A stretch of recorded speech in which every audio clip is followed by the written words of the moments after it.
नमस्कार दोस्तों, स्वागत है आपका हमारे चैनल वन स्टॉप स्टोरीज में। स्वागतम। कैसे हैं आप? आशा करती हूँ आप बहुत अच्छे होंगे। एक बार को मान लीजिए आप राजस्थान के एक गांव में किसान हैं और ज़मीन पर हल चलाते चलाते आपका हल रुक जाता है। आप देखते हैं कि दिक्कत क्या है और आप पाते हैं कि आपका हल एक लोहे के संदूक में फंस गया है। आप थोड़ा और खोदते हैं और आपको ऐसे 2-4 और संदूक मिल जाते हैं। और जब आप इन संदूकों को खोलते हैं तो पाते हैं इनमें प्रचुर मात्रा में सोना, चांदी, हीरे और जवाहरात हैं।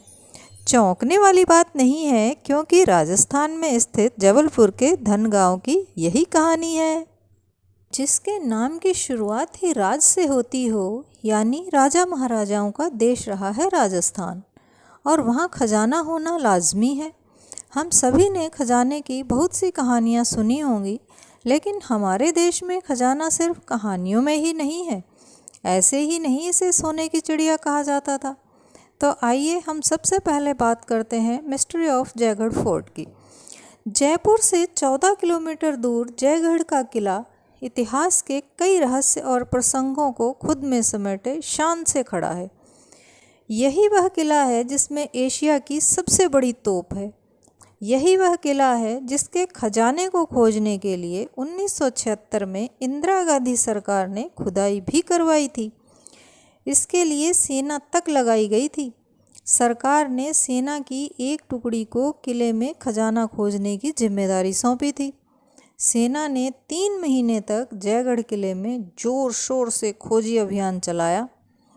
तब इस बात की भी खूब चर्चा रही कि केंद्र ने लोगों को धोखे में रखकर दिल्ली जयपुर हाईवे को बंद कर खजाना उस बंद हाईवे से सेना की गाड़ियों में भरकर दिल्ली पहुंचाया है।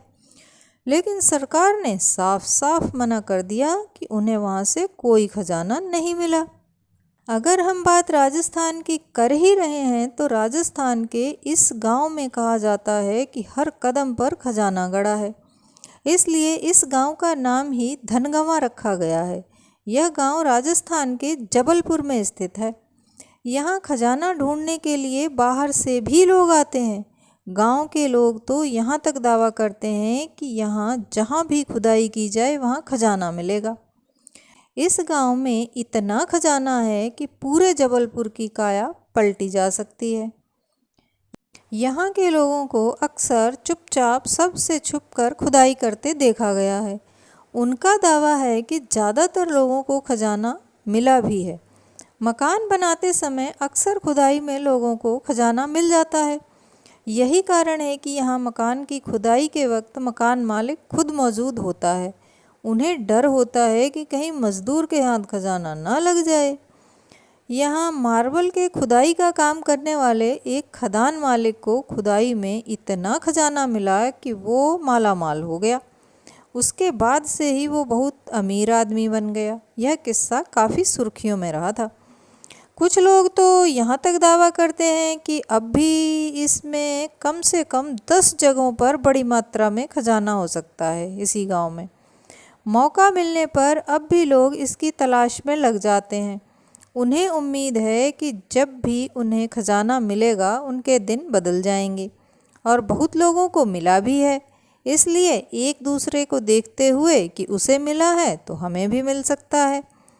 राजस्थान में खजाना मिलना स्वाभाविक है, क्योंकि वहाँ ज़्यादातर राजा महाराजा रहते थे, जो अपने खजानों को महल से दूर कई जगहों पर गाड़ दिया करते थे, जिसे बाद में निकाला जा सके। यही कारण है कि आज भी राजस्थान ही क्या, हिंदुस्तान में बहुत और भी ऐसी जगह हैं जहाँ गड़ा धन होने के दावे और वादे किए जाते हैं। अब अगर बात करें केरल के तिरुवनंतपुरम के श्री पद्मनाभस्वामी मंदिर की, वहाँ 2011 में जो खजाना मिला वह कितना था, जबकि अभी सबसे बड़ा खजाने का द्वार खुला ही नहीं है, वो अभी खुलना बाकी है। भारत में प्राचीन काल से ही विदेशी आक्रमण होते रहे हैं। जमीन में खजाना मिलने के पीछे यह सबसे बड़ा कारण है। आक्रमण करने वाले देश में खजाना लूटने के लिए ही आते थे, जिस कारण यहाँ राजाओं और आम लोगों ने अपना खजाना जमीन में गाड़कर उसे सुरक्षित रख लिया। बिहार उत्तर भारत का एक राज्य है। जहां इतिहास के कई राज दफन हैं। कहा जाता है कि इसी राज्य के राजगीर जिले में सोन भंडार नाम की एक गुफा है जो सदियों से बंद पड़ी है। कहते हैं इस गुफा में मगध सम्राट बिंबिसार का खजाना है। इस खजाने में अकूत धन संपदा, हीरे जवाहरात और सोने चांदी भरे पड़े हैं। अगर आपको इनमें से किसी भी खजाने पर डिटेल में जानकारी चाहिए तो कमेंट में बता सकते हैं। हम पूरी कोशिश करेंगे उस पर डिटेल में वीडियो बनाने की। आज के लिए इतना ही। कल फिर मिलते हैं किसी जानकारी या कहानी के साथ। वीडियो अच्छा लगा हो तो लाइक, कमेंट एंड शेयर करें। खुश रहें, खुशियाँ बांटें। बड़ों का आशीर्वाद और छोटों का प्यार आपको हमेशा मिलता रहे। वीडियो में अंत तक बने रहने के लिए दिल से धन्यवाद। Thanks for watching.